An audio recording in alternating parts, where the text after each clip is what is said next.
Children stay safe. That was the goal of the Martin House Children's Advocacy Center's first Child Safety Day event in Longview. As East Texas Weekend's Michael Richardson reports, there were presentations, giveaways, and activities with one goal in mind.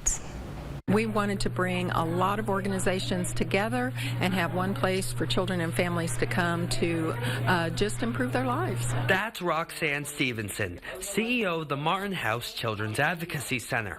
Her organization held its first Child Safety Day in Longview today, which featured activities such as a driving while intoxicated simulator and a teddy bear clinic, complete with a certificate of health. Everybody is just pitching in because we know keeping children and families safe is really everybody's responsibility. Presentations were held alongside the activities, including Stop the Bleed, hosted by the Longview Fire Department. This provides education to children so that they are aware in the event that anything happens, whether it's a house fire or if they're getting a new bicycle, they're aware of bicycle safety. This is just a way for children to be able to know what safety rules apply to their everyday life. Local organizations and businesses were also there to teach event goers, including bike shop owner David Hernandez, who stressed bicycle safety.